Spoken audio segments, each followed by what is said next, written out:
ସାଙ୍ଗମାନେ ଆଜି ଭିଡ଼ିଓଟି ଷ୍ଟାର୍ଟ କରୁଛି ବିଭାନ ବାବାର ଫଟୋସୁଟ୍ରୁ।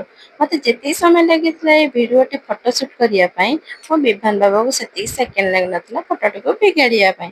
ଆମେ ଯେତେ ତାଟିଆ ଦେଖେଇକି ଫଟୋ ଉଠେଇଲେ କ'ଣ ହବ, ହେଲେ ମୁଁ କୋଉ ଛାଡ଼ିବା ପିଲା ହଳେ ବଳେ କୌଶଳେ କରି ଯେମିତି ଫଟୋଟିକୁ ଫାଇନାଲି ଉଠେଇ ଦେଲି ନା ଆଉ। ହଁ, ଯୋଉମାନେ ଚାହୁଁଛନ୍ତି ଏଇଭଳିଆ 1ରୁ 7 ମନ୍ଥ ଯାକେ ଫଟୋ ଦେଖିବା ପାଇଁ ମୋତେ କମେଣ୍ଟ କରନ୍ତୁ, ମୁଁ ନିଶ୍ଚିତ ଫଟୋ ଅପଲୋଡ଼ କରିବି।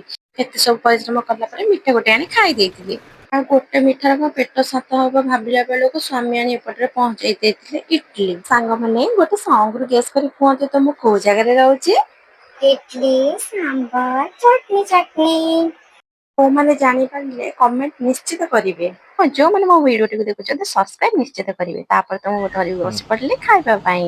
ବିଭାନ ବାବାର ଆଜି ଫଟୋ ସୁଟ୍ ହବା ଖୁସିରେ ସିଏ ତାର ଆଜି ପୁରା ଡେଇଁବାରେ ଲାଗିଲା। ଆଉ ମାର୍କେଟ ଯିବା ଖୁସିରେ ବି ଏତେ ବଡ଼ ଡାକରା ତଳୁ ଚାଲି ଆସିଲା କୁଲ୍ଫି ବାଲାର। ଟିକେ ଯାଇ କୁଲ୍ଫି ଖାଇଦେଇ ବାହାରି ପଡ଼ିଲୁ ଆମେ ସାଙ୍ଗେ ସାଙ୍ଗେ ମାର୍କେଟ ବୁଲି।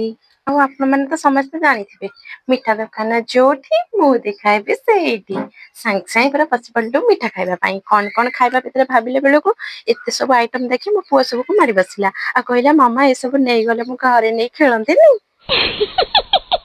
ଆଉ ଆମେ ଏପଟେ ଜିନିଷ ଦେଖିବା ଭିତରେ ସ୍ୱାମୀ ସେପଟରେ ଅର୍ଡର କରିସାରିଥିଲେ ପିଜ୍ଜା। ଆଉ ପିଜ୍ଜାଟିକୁ ଶେଷ କରିବା ପାଇଁ ଆମ ଦୁଇ ଜଣଙ୍କୁ ଗୋଟେ ସେକେଣ୍ଡ ବି ଲାଗିନଥିଲା। ଫଟାଫଟ ପିଜ୍ଜାଟିକୁ ଖାଇଦେଇ ବାହାରି ପଡ଼ିଲୁ ଟିକେ ଗରମ ଗରମ କିଛି ପିଇବା ପାଇଁ। ଏତେ ସବୁ ଜିନିଷ ଦେଖିଲା ପରେ ମୁଁ କହିଲି ଏଗୁରା ସବୁ ନେଲେ ହୁଅନ୍ତିନି। ସ୍ୱାମୀ କହିଲେ ତୁମେ ଖାଲି ଦେଖ ଆଉ ଏପଟ ସାଇଡ ଚାଟ ଟିକେ ଚାଖ।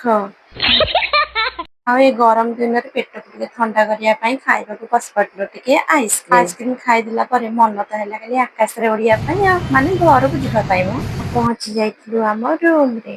ମୋ ଭିଡ଼ିଓଟି ଭଲ ଲାଗିଥିଲେ ଲାଇକ୍ ଆଣ୍ଡ ସବସ୍କ୍ରାଇବ ନିଶ୍ଚିତ କରିବେ। ପୁଣି ଦେଖା ହବ ନେକ୍ସଟ ଭିଡ଼ିଓରେ।